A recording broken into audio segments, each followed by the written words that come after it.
I got 17 years till that, so. You better come up with answers for every one of those questions. Yeah. All right, we're going to actually get started. Okay. Good morning, everybody. Welcome back to Unleash Your Potential podcast. My name is John Brucato. I'm your host. Here's my co-host, Robert Avitia. And we're back, for some amazing coaching, business tips, growth mindset on a Thursday morning. By the time you guys watch this, it's probably going to be a month and a half from now. But hey, school is just about to be back. Yeah, I got to edit it, right? So let's go ahead and speak that into existence. So what's going to happen, Robert's going to pay somebody to edit this in the next week. So if it's not there, we know whose fault it is, right? Anyway, but no, we're here with a great friend of mine as well, a very special guest, Josh Kestler from the Elite Air Experts. And I'm so excited that he's with us because, man, what he's doing right now is so huge. Talk about big thinkers and big doers. That describes Josh. Robert, Josh, good morning. Good morning. Good morning. Man, we're having fun this morning, aren't we? Yeah. You just made me the cash cow, so I'm good. Yeah. I've spoken into existence. I'm hoping if we spend enough time together, like your wallet's going to fall out and there'll be like a couple of $1,000s in there, and, just hanging around you. You bleed money, man. It just pours out of you, which is a great thing. I bleed money. Oh my You gosh. sweat money, you bleed money. I wonder I get phone calls all day. I need to follow behind you money. more. Yeah, that's what I'm saying. Why do you think I spent so much time with him? It's not because he's got good taste in sports teams. Here we go. I'm actually, if you guys don't know, I'm actually outnumbered today. Robert and Josh are both Cowboys fans. That's okay. They're allowed to have their opinions, right? This is America. You can believe in America's team, right? That's what they call the Cowboys, right? Yeah. America's team. Yeah. Call Jalen to see if it hurts that he can't get to the Super Bowl. Ooh, that's good. I will call him. I'll ask my friend Rick Lovato. Shout out, Ricky. I don't think you actually listen to my podcast, but if you did, that'd be great. No, but anyway, before we jump into things, man, I'd love for everyone to get to know Josh, real quick. So Josh, obviously you're in business for yourself, just like Robert and I are. Man, what do you do? Do air conditioning, refrigeration, commercial, residential, pretty much. As long as it's heating or cooling something, we're taking care of it. That's great. Oh, And wow. this is your busy season, isn't it? Absolutely. That's great. And somehow you found a way to come all the way out to us, man, and I appreciate that. Yeah, absolutely. Josh, before we jump in, it's actually relevant to our topic today, man. What motivated you to get into business for yourself? Really, money doesn't motivate me. It's really about the family, about being with my kids, being with the wife, being able to take that time away and being able to spend it and divide my time between actually doing what I enjoy work-wise and then also being with the family. That's awesome. And you couldn't do that the same way where you were before. It was a little bit more difficult because I am constrained to somebody else's schedule and what they want the workflow to be. Yeah. So when did you make that decision that, okay, you know what, I want to be in control of my destiny. I want to do this for my family. How did you make that decision? When did you make it? Last year, over since COVID, I kind of really had been trying to build what I needed to know on the business side of things. I've been doing this about 14, 15 years, and I really wanted to build the business side of it. And then at the end of last year, I said, hey, you know what? There's no better time than just go ahead and jump in. Yeah, come on. That's exciting, man. I learned a long time ago, you're not going to be able to get something you don't have until you try something you've never tried. Yeah. So, I had to just really just jump in feet first and go for it. Don't we just talk about that all the time? Unless you change what you're doing, you'll never change what you live. I love that, man. How's your first year? It's been everything that I've planned for it to be and some things that I haven't planned for it to be. So, the price you had to negotiate was nowhere near the price you had to pay. Yeah. Oh, I get that. It's definitely, as far as what my goals that I've set, we're going to blow past those goals. That's awesome. So it's definitely been a fun ride, and I look forward to finishing out this year and what next year has to hold already. That's great, man. And Josh, you said something that is really what I would love for us to talk about today, because all three of us are at different stages of life and business. But, I think we all had one, had a common goal, which was we wanted to build something, right, so we can really enjoy our families, right? And Robert, when you got into business, you didn't have this vision immediately from building a huge business. Remind everybody, why did you get into business? You would go there. Yeah. before I talk a little bit more about that, but I think, Josh, I like what you said. It wasn't about the money. It was about the time. Mm-hmm. Because really, in reality, in a child's heart, all they want is time. For an adult, though, we understand that in order to get time, we need money. It's a residual income, a passive income. And I think a lot of times people don't realize that when they have a job, they're trading time for money, not really trying to get ahead to be able to free up time. Right. Mm-hmm. And when you build a business, eventually at some point, it gives you the time that you are requiring for your family, right? Yes. Yes. And so a lot of times money, it's not about the money. It's not. Money is just a thing that gets you the things that you like. Yeah. Unfortunately, people have confused money with it being evil. When it says money is the root of all evil, not that money is evil.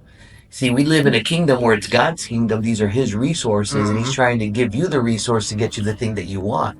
But unfortunately, many people mix it up and they want to hold the resource that's not theirs. Right? Yeah. And I tell people all the time, if God can't get it through you, He'll never give it to you. That's good. We're gonna put that on a t-shirt. And you understand exactly what that meant, especially to have that time with your kids, right? And so, like you, there's a lot of things that changed in my life. And when I first started chasing, it wasn't the money, okay? It wasn't the time. It was my wife. And what that was is she said, if you don't buy me a house, I'm leaving. And some people think, well, that's shallow. Yeah, but you don't understand. Everyone has their own thought process. You didn't know where she was coming from. Right. And so I had to go look for an opportunity to make $500 a month to be able to afford a house because I was stuck in a salaried position where they weren't going to pay me an extra $6,000 a year. And I was working about 80 hours a week. And so when I started this opportunity that I'm in right now, I made that $500 a month within 6 months and I bought her the house. That's not an income claim. No, it's not. It's not Yeah. an income claim at all. The last But I was just able to do that in 6 months, buy her the house. Mm-hmm. But what I realized in those 6 months, my belief level grew to go, man, I could do so much more. Why am I holding myself back? But what it was is, and I'll tell you what it is, because a lot of people ask, well, what held you back? In my head, my dad had conditioned me, and nothing against my dad, he was a great individual. It just, he conditioned me that if I didn't have a college education, I could never be wealthy. Mm-hmm. Because he graduated high school in 3 years, graduated college in 3 years, holding 2 full-time jobs, sleeping 15-minute intervals 5 times a day for those 3 years at college to be able to graduate magna cum laude and be able to have the degree that he had. And so he thought that was everything. Yeah. And what I didn't realize until I started this opportunity that I'm in, I started reading books about wealthy people and successful people.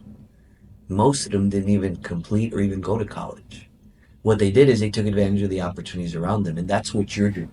You're taking advantage of the opportunity and the knowledge and the wisdom you have in the area that you have that wisdom to build something that's going to give you what you want so that way you can be with who you want to enjoy life. Mm-hmm. And that's what you chase. And because you chase that, what happens is money starts to chase you. See, when you go after your purpose, it doesn't even feel like you're working, does it? No, not at all. Yeah, it feels incredible, doesn't it? And what happens, things start to come to you and you go, why is this happening? Because you're in your purpose. You're following what you were designed for. And we're all designed for something, right? Yeah. You're all designed for something. Yeah. The thing is, the question is, and I think Mark Twain said it best. Mark Twain said it best. He said, anybody can have anything that they want. The challenge is most people don't know what they want. You know what you want. And I can see that just by the way you talk. Yeah, and you and Robert, you built your business right around the same time where Josh was in the middle of his, right? He's got a couple of young kids. You know, Josh, how old are your kids? 7, 8, 11, and then my oldest is 26. Yeah, but most of them are in the middle school, elementary school phase. They're all in that.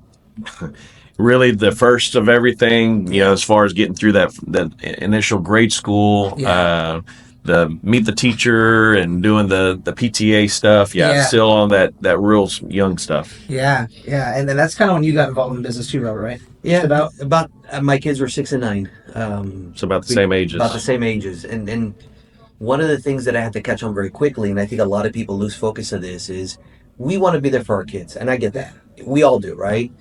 The challenge is you got to do something with the time that you have, or else you'll never get it. They say, you know, you got to sacrifice something, and not what you want becomes a sacrifice. Yeah. And so what happened is, I realized very quickly, if I just stay away from my home for a little bit to go do my business and build the business, then eventually my home will become where I do my business. That my family will be my business, right? And so my whole goal was that by the time my kids got into high school, which are the years that they'll remember the most. I mean, think about it. Do you remember elementary much? No. How about junior high? Maybe some. A little bit. But do you remember high school? Absolutely. So what is Yeah. Well, that was we're probably referring to other things, but okay. Yeah. But think about it. High school are the years that we remember the most as a child, right? Right. Yeah. Those are the most influential of our life. When should we be there for our kids? During those high school years. Yeah. Because either you can be the advice giver or their peers will be the advice giver. Mm. Who knows what kind of advice they'll get. Oh, no. And so my whole goal was to get to a certain point to be able to have that freedom, and I did that. The thing is, if I knew it had worked like that and it was going to work, I would have thought bigger. Yeah. It's just that I didn't realize that that's how it worked. And so 6 and 9, I said, you know what? I don't remember my elementary and middle school years too much, but I do remember my high school years. Let me build something so that way when they're in high school, I can be there all the time versus sometime. So that's a good way to put it, because as a father and they're younger, as a parent, I'm thinking, okay, well, they're 7, 8, 11. They're in soccer. They're in baseball. They're doing these school events where they have programs. I, as a parent, want to be there. So I struggle between, as a business owner, trying to make sure that I'm taking care of the business to help build it, but then also being there. But that's a good perspective to look at it and saying, okay, well, once I get things kind of going to where I will be able to then in the future be able to be there and kind of build those memories with them a lot more than the constraints of a 9 to 5. Yeah. Yeah. That's, and, I was 100%. just saying, my parents are both 9 to 5ers, right? And that was one of the biggest things. And it was, That explains a lot. yeah, right. It's actually, and you hit the nail on the head, because right around the time I got to high school, my dad finally got tired of it. He basically told his boss to like, just go fuck himself. He's like, hey, you're not going to let me go to my kid's game? Hell with you, man. Like, I don't care. I'm going to show up. But for a very long time, it was empty. My grandparents had to take me to practice. My grandparents had to show up to my games because mom and dad was always working, right? And they're amazing parents and amazing role models, but that's just the reality. In fact, if he wasn't willing to risk his job, which he was willing to risk his job, but mom couldn't come because she couldn't do that, right? But they just never, they weren't taught that either, right? Their parents were 9 to 5ers, right? That's just how they were programmed to think, right? And then when I got into business, they're like, whoa, hang on, you have a college degree, you shouldn't be doing that, right? What kind of resistance? I know your story. We're gonna come to that, but Josh, what kind of resistance maybe did you get when you made the decision to go into business for yourself? Truthfully, the only resistance that I got was from the employer that I was working for at the time. It wasn't necessarily from the home, from my spouse, from my wife. Yeah. Wasn't from friends, wasn't from colleagues, because a lot of them know my background. They Yeah. know how strong of my work ethic I have, Yeah. the type of ethics that I have when it comes to business. Mm-hmm. It was more so from the current employer. Yeah. And I think it was more just he's a great guy. It was just more for selfish reasons and wanting to keep me there. Sure. And that was really the biggest constraint, trying to pull away from where I was at and where I was wanting to go. Yeah. Because he was more of the aspect he wanted to keep me in where I was at, helping him in his company. Mm-hmm. And, as far as I had to be a little selfish at the Yeah. time and say, hey, you know what? Got to look out for my wife, got to look out for my kids and me. So, and that's why, ultimately at the end of last year, I decided to go ahead and branch off and jump in feet first. For the first 4 or 5 months, I didn't even pay myself. I had to jump in for the first 2 months of this year. I didn't have any business rolling in. Mm-hmm. January, February, and even part of March. And then from March until these last 5 months, I have not been able to slow down. I've been getting home 8, 9, 10 o'clock at night. So You're paying the price, and I love it. It's hot out there. it's hot. So I'm kind of looking forward to that little reprieve coming up. Hopefully when it gets a little cooler, but October, end of October. Normally, for us, for the HVAC industry here in Houston, it's normally October 31st. Halloween is kind of like a marker. Yeah, because we go into November, everybody's thinking about Thanksgiving and everybody's thinking about Christmas. So, yeah, but I definitely it's been a challenge trying to that's been the hardest thing was pulling away from where I was at previously, and I had plenty of support from my wife. I love that, man. From friends, family. Yeah, that's great, dude. And on the opposite side of that spectrum, Maybe like that, say it like that. yeah, both of us had a lot of resistance in other areas, right? Yeah, why don't you share that? When you found the opportunity that we're involved in, and you were excited about it. How did that go with? So I remember clearly yet like it was yesterday. I remember coming in and into work where I was working at a grocery store. And I remember training these guys that they were bringing in from all over the country. Okay. And these guys were making 3 times what I was making. And at one point I said, hey, how can I get promoted to be in their position if I'm training them for you? And they denied me twice. And I was like, okay. So then they said, hey, we'll get you a special project. All right, let's do a special project. As long as you don't move me from where I'm at, because I had it down. I was working 45 hours a week as a salary manager. And I knew if they move me, man, I don't have a sweet deal like I have it here. I'm in a high income area. Yeah. I don't have to work hard. These people care about their store. They take care of their grocery store. They're not going to trash it, mess it up. Yeah, that didn't work out. I finished a project in half the time. So then they moved me to another store where I went from 45 hours a week to 80 hours a week, and I was a mess. I was so upset. And I remember a month into there, I get a phone call. And that phone call changed my life. I just didn't know at the time. All I heard was, you can make so much a month. And I thought, well, that's how much I need to buy the house. And you could do it without interrupting what you do. And I said, that's even better. I don't have to quit what I'm doing. And so when I called my dad, and I said, Dad, have you ever heard of this company before? He says, yeah. He goes, I've been one of their clients for over, at the time, 20 years. And I said, okay. He said, why? And I said, well, I'm thinking of doing it, part-time because I need to make some extra money to buy a house. He goes, no, you better not. He goes, you got no college degree. You make more money than your mother who has a college degree. You got great benefits. No one's going to want to hire you. You better not quit your job. I'll disown you. I was like, dang, well, that didn't work out as planned, right? I said, Dad, well, I got one question for you. Would you give me this much money every month so I can buy a house? He says, you got a job. Why would I give you money? Thanks for answering my question.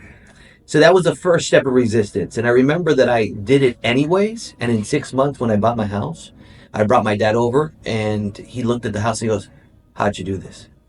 And I said, why? He goes, okay, can you get me out of debt? And I was like, of course I can, And what I realized in that moment, my dad wasn't trying to stop me. He was trying to protect me from getting hurt. Because that's what parents do. They want to protect their children from failure because they know failure hurts. But it's a part of our growth to get what we want. Would you agree? Yeah. And so that was my first resistance. And then when I went full time into the business opportunity, what happened, my wife became negative about the opportunity for eight years. I'd get home, dinner was in the trash. I get home, hey, so how's your hobby going? I get home, and it'd be like, keep going. It'd be one of those where it just wasn't a supportive environment. It was negative, and I had to fight that for 8 years. And I remember the reason why I fought it was because she didn't have the vision that I had of what I wanted. So your vision is what God put in your life, right? Correct. So God was talking to you about the vision that he had for you. So what I learned a long time ago is when you tell your vision to small-minded people, they will kill that dream. That's right. Because God is talking to you, he's not talking to them. That's right. It's not their vision.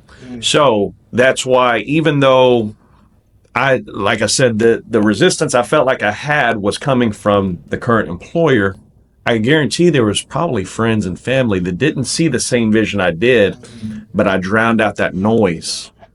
I drowned it out. And I went ahead and full steam did what I wanted to do because I already knew where I wanted to go and how I needed to get there. I already had a plan for each step. Now that I'm fully in it, it's kind of learning as I go, because there are day to day, like we talked about it earlier. Yeah. There's things that come up that it's like, okay, well, we learned. And that's, but then there's things that, you know, they're rewarding. Hey, I tried it and it was very rewarding going that way. Mm-hmm. But like I said, going back to God will only put that vision in your minds, and be careful who you tell those visions to, because they may not have the same visions, because he's not talking to them, he's talking to you. Yeah. so we'll go back to the pile theory. You've heard of that one, right? Mm-hmm. So look for someone who has a pile of stuff that you want and listen to what they got to say. Because a lot of times we listen to people that don't have what we want, and then our life ends up like theirs, and we go, what just happened? And that's what happens a lot of times. You know, people say, well, you know, my uncle said, and I just go, does your uncle have the life that you want? Well, no. Well, you better enjoy that. You better start liking that, because you keep listening to your uncle, that's what your life's going to look like. Ooh. And that's the thing what people don't realize. Just because they don't have your vision doesn't mean they're wrong. They just don't have the vision you have for what you are designed for, what God gave you, right? Mm-hmm. And so don't ever fall back from it. Don't ever retreat. Don't ever say, I give up. Continue fighting till you get it. It was given to you for a reason, and there's a purpose to it. And I think a lot of times people need to realize that they got to push forward, especially when it gets hard. Yes. Mm-hmm. Yeah. And they got to take action to learn. See, there's no such thing as perfect action. There is only one perfect person. Yes, we're made in his image, but the thing is, we're not perfect. Yeah. It's the imperfect action we take daily that teaches us how to get better. Mm. And what people don't realize is that they are going to make mistakes. Failure is not the opposite of success. It's part of the equation to success. The minute you make a decision you want to succeed, success says, hey, failure, hey, It's time. go get Josh. If Let's you see what haven't he failed, does. you haven't tried, Yeah. Exactly. because you're playing it too safe. Yeah. And that's what people don't watch. It's crazy. And I'll tell you what, so that's actually a great way to wrap it up, even though we're getting it. We can actually do another recording maybe with Robert's phone. We can, but we're running out of time. So we've got to wrap up. But I think that's a great message to send everybody today. Yeah. It's a great way to end. It's you know, wherever you are in life, it's, hey, why don't you just try and do something different so you can have what you want? Because obviously what you're doing is not getting you what you want, right? It's okay to make mistakes. It's okay to fail. That's the way you get to success. It's not the opposite of success. And Josh, as we wrap things up, if people want to get a hold of you, man, what's the best way for them to do that?